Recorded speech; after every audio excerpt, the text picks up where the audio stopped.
Economic times for Maricopa County Sheriff Joe Arpaio, who has closed down jails and cut back services amid protests by judges and social workers. So why then is the sheriff sending top-level employees and resources to Honduras? In a 12 News exclusive, Joe Dana has been looking into this unusual county program. It amounts to a kind of foreign aid. Sheriff's officials say it's a gesture of goodwill and strategic police work. It's called the Bay Islands Sister Agency Project for Justice and Service. According to county records, it's cost more than $30,000 in travel and per diem and more than 34 paid employee work weeks that would normally be spent here in the county, instead going to Honduras. Also, county equipment and training manuals have gone to Honduras police. Sheriff's officials say it does not put a strain on day-to-day operations, but memos obtained by 12 News suggest otherwise. The Honduras Bay Islands in the Caribbean are known for stellar scuba diving and peaceful getaways. The region of northern Honduras also has bustling cities with their share of crime. It's that part of the world where Sheriff's Chief Deputy David Hendershot and Captain Jim Miller have dedicated Sheriff's manpower and time. In January of last year, Chief Deputy Hendershot and Captain Miller flew to Honduras for 3 days, hosting lunches and dinners for Honduras police and politicians. County records show between July and October, 8 other mostly high-level employees traveled to Honduras as well, one trip lasting 3.5 weeks.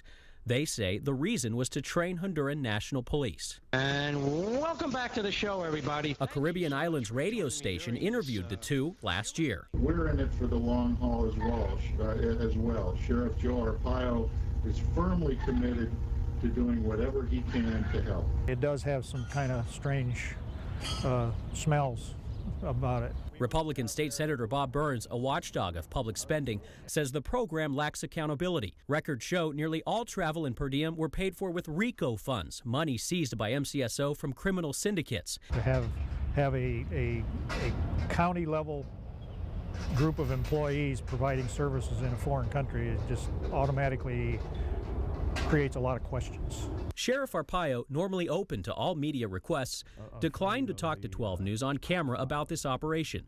In an email, Arpaio's spokesperson tells 12 News, quote, "This sister city program does not impact the general fund and did not create any staffing strains." But an internal memo obtained by 12 News contradicts that statement. 1 month before the most expensive trip taken, Arpaio's office tells top employees that RICO funds are, quote, "in the tank," and announces a freeze on all training and purchase of equipment. A budget crisis at home, but a dedication to Honduras abroad. We brought down some investigative equipment that can be used by the National Police here on the island. It's just the beginning of more resources. Another memo obtained by 12 News was written in November by Hendershot. Remember, he's the one who has led the operation and taken 3 trips to Honduras himself. Hendershot writes to sheriff's employees that paper clips and binders should be recycled and reused until they no longer hold together. And he announces that the sheriff's office will no longer order staples, paper clips, Post-it notes, and air duster canisters. Arpaio's spokesperson argues that RICO funds spent in Honduras are justified, saying, quote, "The sheriff's office is proud of the work we are doing with Honduras, understanding as we do the positive impact it will continue to have to our community in the areas of combating violent gang activity, drug trafficking, and human smuggling crimes. But when it comes to drugs and human smuggling, federal agents say Honduras would not be a top priority." So does Honduras stand out in any way in terms of organized crime? No, I don't think Honduras, obviously there are Hondurans that are involved in criminal enterprises here in the state of Arizona, but when you're looking at human smuggling, narcotics smuggling, that's all going to be driven mostly by Mexican citizens. They're more familiar with the border area. They have the infrastructure here that supports those criminal activities. Another team of 5 sheriff's employees is scheduled to travel to Honduras in March. Now, in defense of this program, the Sheriff's Office tells us they have unwavering support from the Governor and County Board of Supervisors. Though one supervisor said it's not exactly the case, they did vote to send computers there.